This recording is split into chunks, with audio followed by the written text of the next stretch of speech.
दोस्तों, कभी आपने सोचा अगर आपका जीवन एक मौसम होता तो कौन सा होता? या कभी आपने सोचा क्या हमें जो मृत्यु का एहसास है यही प्रेम को और गहरा बनाता है? अगर आपने नहीं सोचा तो एक महान राइटर ने सोचा, एक महान पोएट ने सोचा, वो है शेक्सपियर। आज जो हम पढ़ने वाले हैं वो एक शेक्सपियर का लिखी गई एक सोनेट है। सोनेट का नाम है सोनेट 73। दोस्तों, welcome back to our channel study station. Let's begin with sonnet 73। देखिए दोस्तों, ये जो सोनेट है ये 1609 को पब्लिश की गई थी और ये सोनेट एक फेयर यूथ को एड्रेस करके लिखी गई थी। ये सोनेट पोएट की बुढ़ापा और मृत्यु की बातें करती है। पोएट इस विषय में चिंतन करते हैं। तो ये सोनेट 3 क्वाड्रेंट में डिवाइडेड है। फर्स्ट क्वाड्रेंट जहाँ पे पोएट एक सिंबॉलिज्म और इमेजरी का यूज़ करते हैं वो है ऑटम, यानी कि ऑटम ऋतु का दौर। और दूसरा जो क्वाड्रेंट है उसमें पोएट यूज़ करते हैं ट्वाइलाइट, मतलब शाम, मतलब दिन का अंत। और तीसरे में पोएट यूज़ करते हैं एक बुझता हुआ आग, डाइंग फायर। ये sonnet time and decay group को बिलोंग करता है और ये सोनेट बहुत ही ब्यूटीफुली रिटन है। 3 क्वाड्रेंट के बाद आता है एक राइम्ड कपलेट जहाँ पे आता है एक वोल्टा। अगर दोस्तों आपको वोल्टा क्या चीज़ है मालूम नहीं तो आप ज़रूर कमेंट कीजिए, हम आपको ज़रूर बताएंगे। और आपको अगर सोनेट के बारे में डिटेल्स में एक वीडियो चाहिए वो भी ज़रूर बताइए, हम आपको दूसरी वीडियो में ये समझाएंगे। चलिए आप इसकी लाइन बाय लाइन एक्सप्लेनेशन में जाते हैं। Quatrain 1. That time of year thou mayst in me behold, when yellow leaves or none or few do hang upon those boughs which shake against the cold, bare-ruined choirs where late the sweet birds sang. Poet यहाँ पे अपने बिलावेट को कहता है कि तुम मुझ में एक मौसम देख सकते हो, वो मौसम जब पेड़ों के पत्ते पीली हो गई है, कुछ बचे हैं, कुछ गिर चुके हैं। ये एक मौसम है जिसका नाम है पतझड़, मतलब ऑटम। और यहाँ पे जीवन एक बुढ़ापे की प्रतीक है। पोएट यहाँ पे कहते कि bare ruined choirs, bare ruined choirs मतलब पेड़ की खाली शाखाएं, जैसे कोई टूटा हुआ मंदिर या गिरजा हो। दोस्तों, कॉयर्स में चर्च, जहाँ पे पहले आर्ट, कल्चर, गीत संगीत की धुन सुनाई देती थी। अब जब ये गिरजा ही टूट गई है, गिरजा ही ध्वंस हो गई है, नष्ट हो गई है, तो अब यहाँ पे सिर्फ सन्नाटा है। दोस्तों, ये बेयर रुइंड कॉयर्स ये एक मेटाफोर है for emptiness of old age. And यहाँ पे पोएट क्वाट्रेन नंबर 2 में कहते हैं, in me thou seest the twilight of such day, as after sunset fadeth in the west, which by and by black night doth take away death's second self that seals up all in rest. Poet thou का मतलब है you, and doth का मतलब है does, and fadeth का मतलब है fades. ये एंशियंट इंग्लिश है। आई होप आपको समझ आ रही होगी। यहाँ पे पोएट अपने आप को ट्वाइलाइट मतलब शाम और दिन का अंत ऐसी समय से तुलना करते हैं। पोएट जो ब्लैक नाइट का उपयोग करते हैं, ये ब्लैक नाइट डेथ को सिंबलाइज करती है और डेथ का सेकेंड सेल्फ जो है वो है स्लीप। आपकी मन में ये प्रश्न आ सकती है कि स्लीप क्यों डेथ का सेकेंड सेल्फ हो सकता है? क्योंकि डेथ हम महसूस नहीं कर पाते अपनी जीवितकालीन अवस्था में, लेकिन जितनी हद तक हम डेथ को महसूस कर पाते हैं वो एकमात्र स्लीप से ही आती है। ये realization, only sleep can give us this realization. Sleep ही, नींद ही ये रियलाइजेशन हमको, ये अनुभूति हमको दिला सकती है।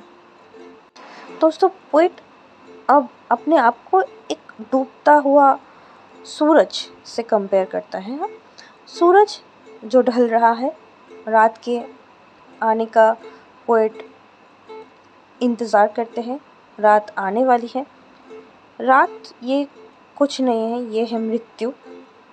रात का आना मतलब मृत्यु के ओर बढ़ना है। और मैंने कहा डेथ का सेकेंड सेल्फ का मतलब है नींद, जो मृत्यु जैसी ही है। दोस्तों, यहाँ पे जो प्रतीक यानी इमेजरी का यूज़ की गई है वो है twilight. In quadrant number 3 the dying fire is being used as the imagery. Poet कहते हैं, इन मी दाउ मतलब you seized the glowing of such fire that on the ashes of his youth doth lie. Doth का मतलब है does. As deathbed whereon it must expire, consumed with that which it was nourished by. Poet अपने आप को यहाँ पे एक dying fire से कंपेयर करते हैं, जो कि अपनी ही एशेस में है। और यहाँ पे जो एशेस का मतलब यूथ का एशेस है, वो पोएट के अंदर में जितना भी थोड़ी बहुत वाइटलिटी बच गई है उसको दर्शाती है। पोएट यहाँ पे कहते हैं कि देखो, फायर एक ऐसी चीज़ है जो सब कुछ कंज्यूम करती है, लेकिन यही फायर एक समय तक पोएट को नरिश की थी। मतलब वही पोएट का लाइफ था जो समय के साथ जल गया है।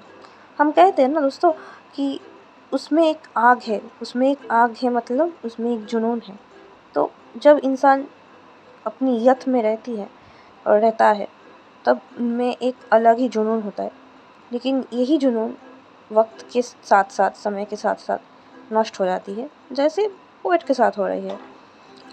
और यहाँ पे क्वाड्रेंट नंबर 3 में पोएट ये भी कहती है कि मेरी ज़िंदगी अब एक बुझती हुई आग जैसी है। अब जो राख में है, मतलब मेरी जो जवानी थी, यूथ थी, अब बस राख बन गई है। आग जो है ना, वो अपने ही लकड़ी से जल रही है और यहीं पर वो अपने ही आप को समाप्त कर रही है। मतलब ज़िंदगी खुद अपने ही आप को एक समय के बाद ख़त्म करती है। यही पोएट यहाँ पे कहना चाहते हैं। और यहाँ पे आता है दोस्तों एक टर्निंग पॉइंट, मतलब volta, which I will definitely gonna explain you in brief. If you want, you can comment down volta and I will tell you what is volta. So यहाँ पे जो फाइनल 2 लाइन है वो एक final couplet, एक rhyme couplet. यहाँ पे poet कहते हैं कि देखो, this thou perceivest which makes thy love more strong, to love that well which thou must leave along. Thou means you और and thy means your. So poet यहाँ पे अपने बिलावट को देखते हैं और कहते हैं कि देखो, तुम मेरे बहुत प्रिय हो और तुम ये सब देखकर मुझे और ज़्यादा प्यार करते हो, क्योंकि तुम्हें पता है मैं तुम्हें कभी ना कभी तो छोड़ जाऊँगा, मतलब मैं मर जाऊँगा। और यही जो रियलाइजेशन है, ये तुम्हारी प्यार को और गहरा बनाती है मेरे लिए। देखो, जब इंसान बुढ़ापे में आ जाता है, जब इंसान अपने कोई निकट व्यक्ति को अपने डेथ बेड में देखते हैं, तो उनका प्यार उनके लिए बढ़ जाती है। यहाँ पे ये पोएम एक स्पिरिचुअल एंड इमोशनल मैच्योरिटी के साथ अंत होता है, जहाँ पे हमें पता चलता है कि प्यार जो चीज़ है वो सबसे प्रीशियस है, सबसे मूल्यवान है। और ये है क्योंकि जो ज़िंदगी है वो बहुत ही फ्लीटिंग एक चीज़ है, जो हमेशा हमारे हाथ से एक रेत की तरह निकलती जाती है। हम जितना भी उसको जकड़ने की कोशिश करें, उतना ही वो हमारे हाथ से निकलती जाती है। यहाँ पे पोएट कुछ थीम्स के बारे में भी बताते हैं। ये पोएम कुछ थीम्स के साथ डील करती है। पहली तो है पैसेज ऑफ टाइम, मतलब समय का जो पहिया है। मतलब यहाँ पे पोएट यही कहना चाहते हैं कि देखिए, डिके और destruction is a part of life, it is inevitable, ये हम अवॉइड नहीं कर सकते हैं। और मॉर्टलिटी एक चीज़ है जो कि अंतिम सत्य है, उसको ही मानना पड़ेगा। और no one can actually avoid mortality. Passing away is the only truth. Then there is aging, the second theme of this poem. हर एक क्वार्टरन में पोएट एक सिंबॉलिज्म की यूज़ करते हैं। पहला तो ऑटम है, दूसरा है ट्वाइलाइट और तीसरा है फेडिंग और डिमिंग फायर। थर्ड है लव एंड डेथ।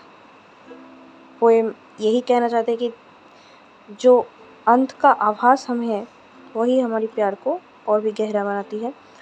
फोर्थ है स्पिरिचुअल रिन्यूअल, मतलब एक डिस्ट्रक्शन के बाद फिर से एक नई शुरुआत, एक इमोशनल ट्रुथ, यही कि जो डिस्ट्रक्शन है वो हमारी इमोशनल ट्रुथ को और भी गहरा बनाती है। ये पोएम का एक पर्टिकुलर स्ट्रक्चर है जो कि है 3 क्वार्टरन एंड 1 राइमिंग कपलेट, जो कि शेक्सपियन सोनेट का मूल स्ट्रक्चर है। What is Shakespearean sonnet? If you want to know, you can comment down. We will make another video where these things will be explained briefly. और इसका rhyming scheme है ABAB, CDCD, EFEF, GG. If you do not know what is rhyme scheme and how to know about it, how to get any Shakespearean sonnets rhyme scheme, you can comment down rhyme scheme. We'll do another video where these things will be discussed in brief. और जो another चीज़ है वो है literary devices, metaphor, imagery, personification, alliteration, symbolism, ये चीज़ें इस poem में दिखाई गई है। अगर आपको ये भी जानना हो कहाँ कहाँ कौन सी लिटरेरी डिवाइस यूज़ की गई है और इस लिटरेरी डिवाइसेस का मतलब क्या है, how to know about this things which is very beneficial and very important for a literary enthusiast to know, तो आप कमेंट डाउन कर सकते हैं लिटरेरी डिवाइस कह के, और हम ज़रूर इसके ऊपर भी अनदर वीडियो लाएंगे। और यहीं पे ये पोएम का अंत होता है। अगर आपको किसी भी चीज़ के बारे में कोई भी क्वेश्चन हो तो आप ज़रूर यहाँ पे आपका क्वेश्चन रख सकते हो। और इफ़ यू वांट मी और us to see something that you write about this poem, like अगर आप चाहते हो तो एक समरी, एक एनालिसिस लिख सकते हो, और या फिर आप चाहते हो तो कोई भी क्वेश्चन आपके अगर आपके मन में हो, आप चाहते हो एक 1-to-1 क्लोजर आपको मिल जाए, तो आप हमारी जो डिस्क्रिप्शन में एक इंस्टाग्राम का लिंक आपको मिल जाएगा, उस पर आप जाके हमको DM कर सकते हो, वहाँ पे आपका क्वेश्चन का आंसर मिल जाएगा। और अगर चाहते हो कि एक फुल फ्लेज्ड वीडियो आपको मिले तो ज़रूर आपको कमेंट करना पड़ेगा, हमको बताना पड़ेगा कि आपको क्या चाहिए। आप ये भी हमको कह सकते हो कि कौन सा स्टोरी या फिर नॉवल और या फिर पोएम और sonnet, anything whatever you want to be discussed in study station, you can comment down. We'll surely check that out and हम ज़रूर कोई वीडियो में उसके बारे में बातें करेंगे, आपको वेरी इन डिटेल मिनट आपको समझाया जाएगा। So yeah, that's all for today. We'll get back to another and we'll see you later and hopefully very soon. तब तक आप आपका ध्यान रखिए। Thank you for watching. Goodbye. And don't forget to like, comment, share, subscribe, and click the bell icon. Don't forget to do all these things. It will be immense help for us.